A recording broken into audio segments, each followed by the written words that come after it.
Okay, there we go. Beautiful, beautiful, and beautiful.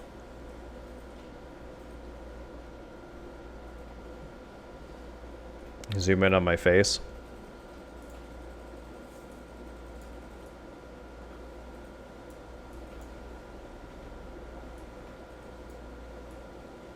Is that good enough?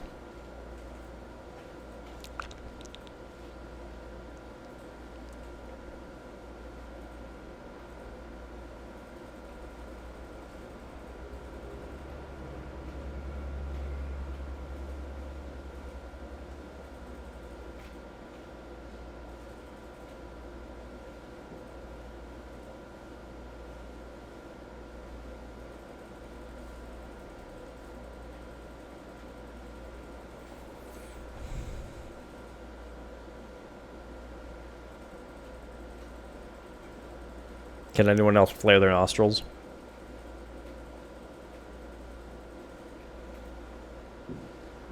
That's actually like a weird thing. Like, I don't even know how to describe how to do that.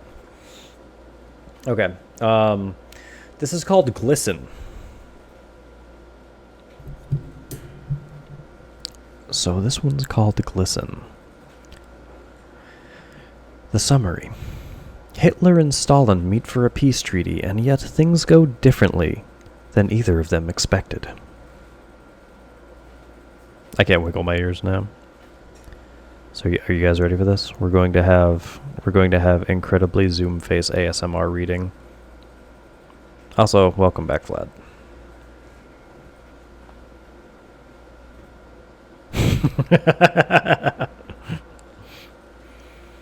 Okay, can you guys hear me? Are you guys able to hear me? That is going to be a new emote.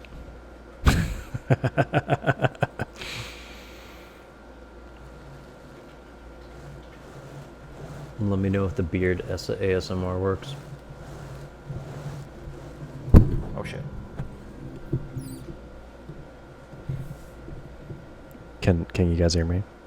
Can you hear my sultry voice? We're going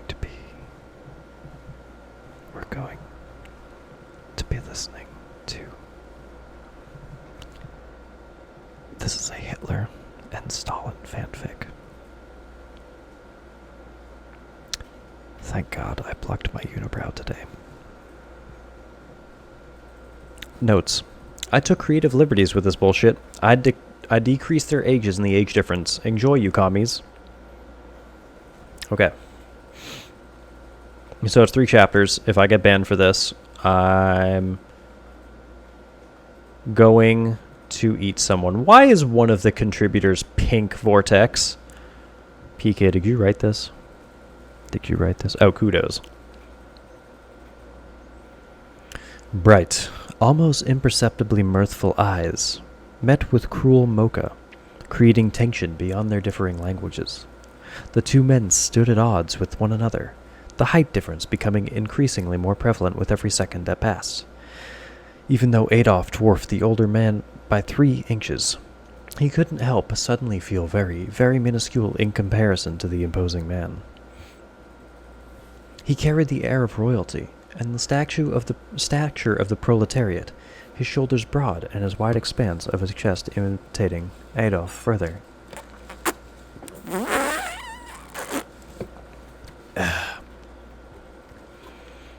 So, drawled Yosef, his heavy Georgian accent butchering the words intensely. Adolf winced internally at the dismemberment of his language, but steeled himself for any unnecessary comments.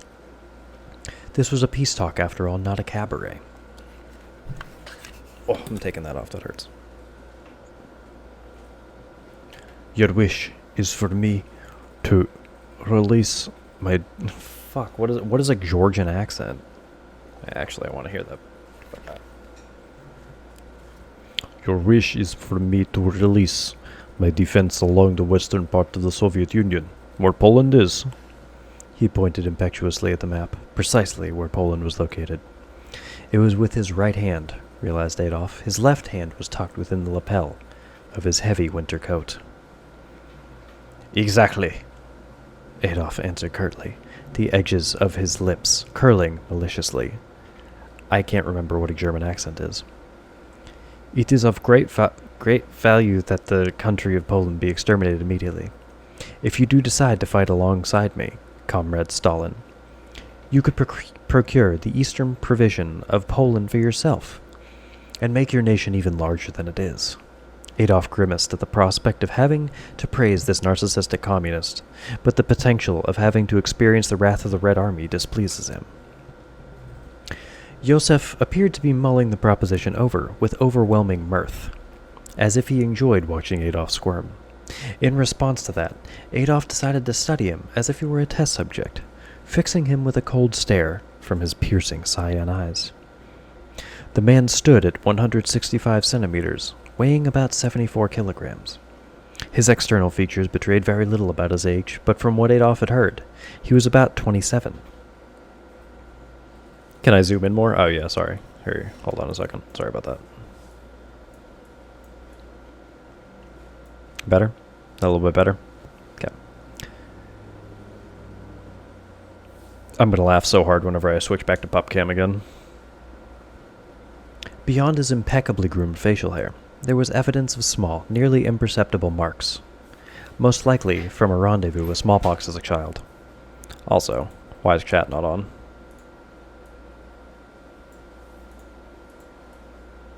There we go. Despite that, he was devastatingly handsome, with sharp features and an angled jawline that could dismantle any heart, no matter how closed off. The hair atop his head gleamed with gel and lacquer, styled exquisitely for a man of his trial period. When Adolf realized that his thoughts had turned to the homosexual, he cleared his throat, attempting to ignore the burning sense of desire stirring deep within his loins. "It is a most interesting proposition, Sir Hitler," stated Josef, smirking over him. "I would be hard-pressed to say that it would be entirely without benefits. However," he paused for dramatic effect, as if deciding what to say, "the rewards must certainly be less than the risks, unless—" Adolf felt irrational anger burning through his veins at the words, but he swallowed it, instead smiling politely at the Georgian man. "Unless—" "You sleep with me." "Oh God, no," stated Josef, raising one of his imperceptibly shaped brows. "Or if you're ashamed of that, we could slowly progress our relationship. You give me a kiss as a down payment, and we see where it goes." He stared Adolf down, watching as he struggled to comprehend his words. "And if you're not a homosexual, you are more than wrong. I could see it as soon as you walked in. It's the way you walk, the way you enunciate your words. Your shame glistens in the air like blood from a kulak."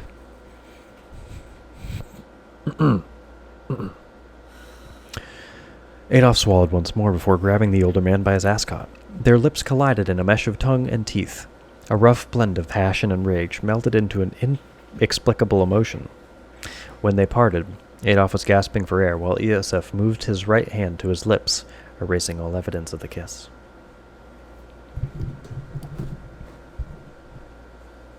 "That'll do for now," he answered, smirking. "Now, shall we sign the non-aggression pact?"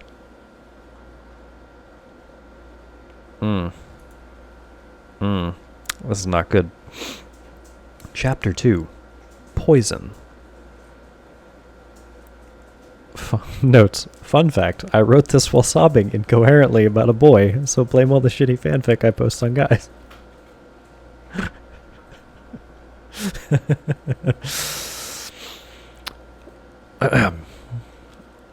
Adolf's tangled mop of lacquered hair hit the back of Josef's mahogany backboard, followed by a soft grunt from his lips. "Bro, I don't want to read sex scenes." Josef chuckled from above, the deep baritone resonating within Adolf's very bones. Again, they were like this again. Their bodies melded together as if they made for one another, gyrating against the malleable flesh of the other.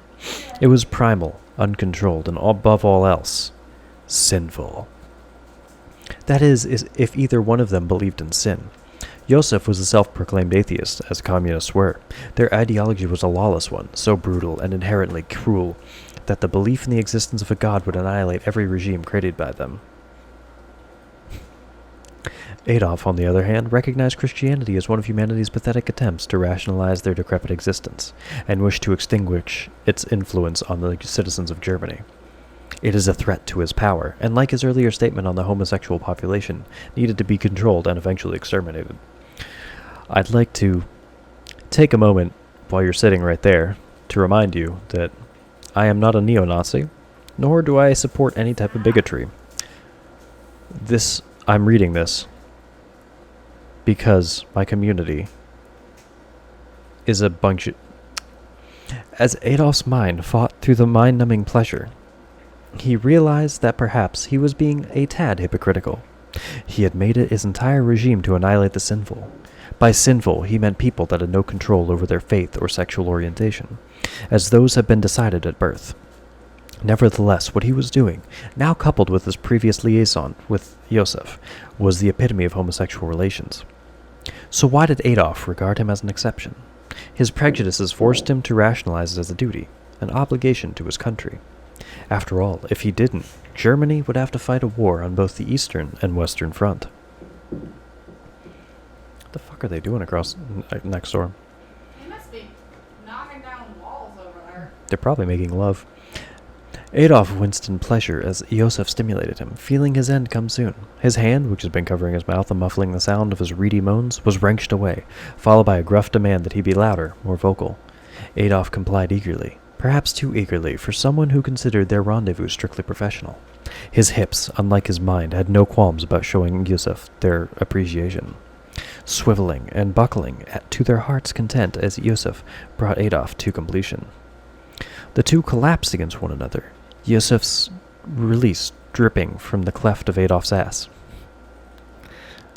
For the longest time the room was silent, save for Joseph's heavy breathing.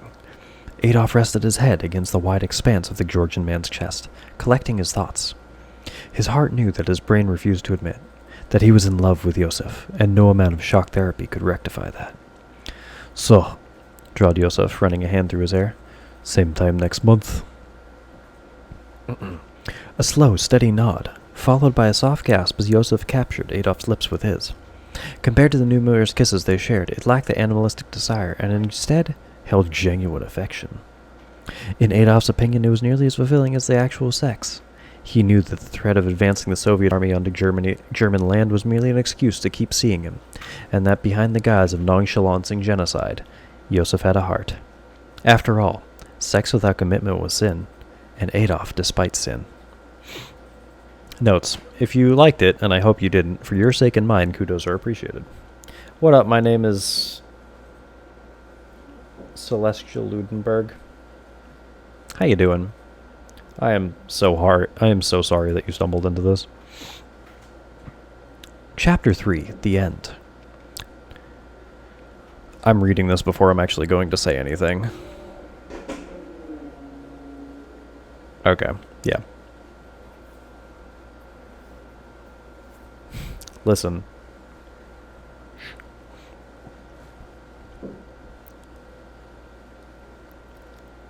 We're not going to be reading, what is it, Danganronpa? Adolf breathed in the Russian air, hoping that the frigid cold would seal his nerves for what was to come. It didn't, but then again, there was nothing that could possibly prepare him for the events that they were about to transpire. Today was the day he invaded Stalingrad. His tacticians warned him against it. They begged him to reconsider, to take into consideration the fact that Moscow was only a few miles away. Wave after wave of generals begged, but he refused all the same. They were weaker, and he could attack, Adolf knew, but his own rationale, and perhaps his own ego, demanded that he stay at Stalingrad. There were supplies in the oil-rich Caucasus, and he had a vendetta to avenge. After all, to attack something so blatantly named after the dictator, to capture the city when he couldn't capture Stalin's heart, it would be fulfilling, to say the least. It was his own damn fault. Every time they'd been intertwined in that godforsaken embrace, Joseph's head buried into Adolf's neck as he pounded into him, made him forget about his mission, about the Jews, about the inherent wrong they were committing. Being with Yosef made his heart swell and his mind cloudy, and suddenly it didn't matter if the Slavs were inferior, just as long as Yosef was with him. He said as much one day, doped up on enough bliss to last him years, his head situated comfortably on his chest. The words had come out before he could stop them tumbling out clumsily. He noticed the shift, the subtle tensing of Yosef's muscles as he awkwardly reciprocated the words. For Adolf, it was enough just to hear him, even if Yosef didn't mean it. He should have known better. Emotions were neither of their specialties, what with them being dictatorial leaders nor all. Having emotions, at least visible ones, meant exposing your weak points, and that meant being vulnerable to someone. Adolf had blindly gone into the lion's den, and because of his vulnerability, had been burned. Now standing within the confines of Stalin's frigid country, troops at the ready, he understood why no one could ever conquer the frozen wasteland. Just like his heart, Yosef's home country was guarded under lock and key, and infiltrating it would be painstakingly difficult, with many lives lost. Adolf gave the order. Really, what could he do? It wasn't a pissing battle at this point. To see whose reach was farther, it was personal. Yosef had damaged something intrinsic in him, and he'd be damned if he capitulated that easily. Thousands upon thousands of Germany infantry obeyed, artillery at the ready as they blasted through walls like sheets of paper. From within, he could make out Yosef's small figure. His head turned as he too ordered the Soviet infantry to advance, shooting anyone that retreated. Their eyes met, and Yosef's lips tilted into a smirk. It was always meant to end like this.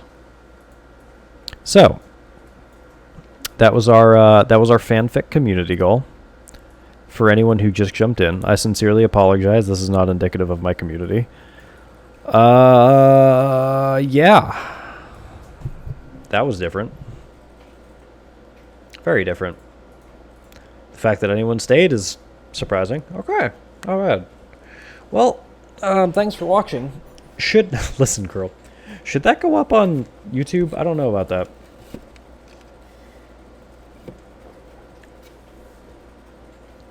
I don't know about that.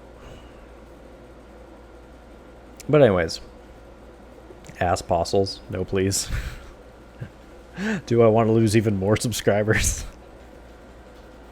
Oh, God. Flip a coin?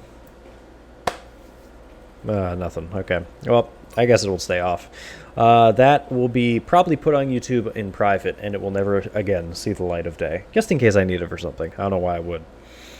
But anyways, thanks for chilling, watching, being, seeing. We're going to have to set a new community goal. I don't know what the new community goal will be, so yeah.